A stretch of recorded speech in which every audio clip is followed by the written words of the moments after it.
Pour cette exposition, qui est une exposition majeure, vous l'avez compris, au sein de ce musée éphémère du cinéma que nous avons créé dès 2014 même, et qui aura vocation à devenir un musée permanent du festival, à quelques centaines de mètres d'ici, et du cinéma dans quelques années. Mais l'objet n'est pas là. Je voudrais vraiment saluer et remercier Alain Krüger. On échange depuis longtemps, et je trouve qu'il a su, à travers la conception de cette exposition, nous faire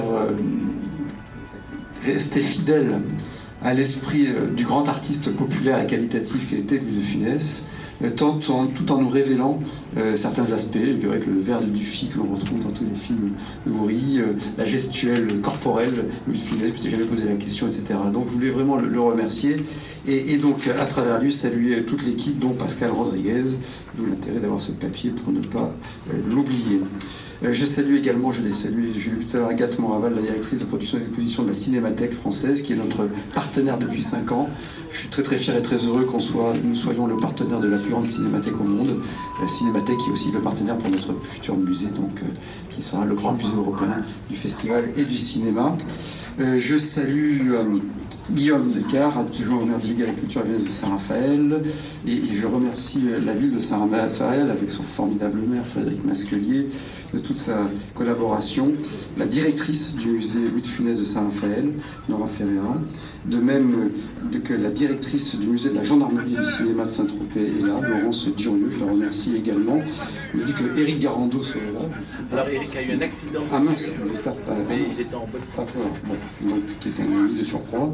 Et donc je tiens à... Et la voiture est garée là-bas. Ah oui, c'est ça, la voiture est en kit.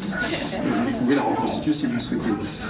Je veux dire à quel point aussi cette exposition a été conçue grâce à tous les partenaires qu'Alain a su réunir, tous les prêteurs, les donateurs, et en mémoire et aussi de Serge Cobert. Je sais qu'il était un de vos très proches et un ami, et cette exposition lui est dédiée, et je tenais à le dire.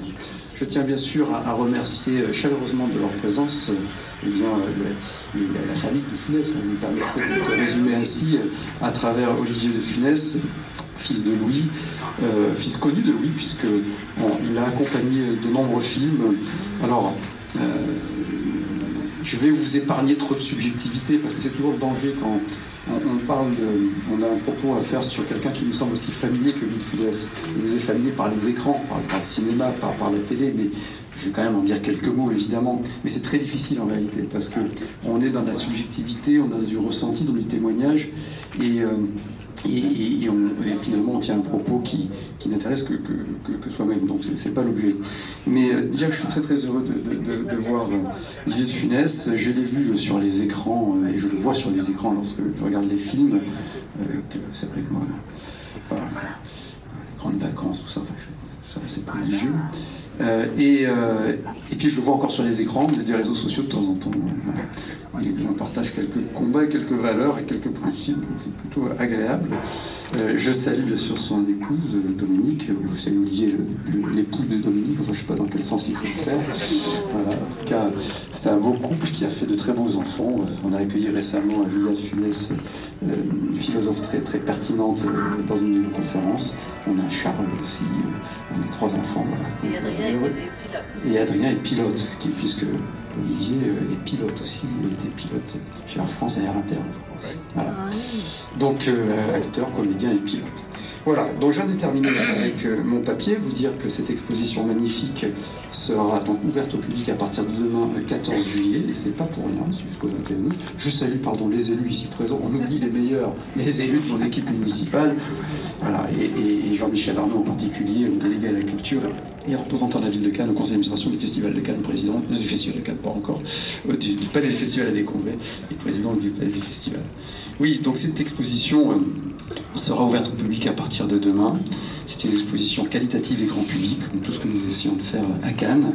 Elle s'inscrit dans une offre programmatique culturelle de haut niveau, j'ose le dire, avec bien évidemment une allusion au cinéma ici et à la Villa d'Aumergue, avec l'exposition dédiée à Agnès Varda, dans un autre registre, et également, on l'a évoqué, l'exposition Orson Groom, qui est un jeune artiste très talentueux au Suquet des artistes, Suquet des artistes est devenu, dans le paysage local, une évidence, j'allais dire, on le voit comme l'église au milieu du village, oui c'est au Suquet, mais c'est récent, Suquet des artistes, hein.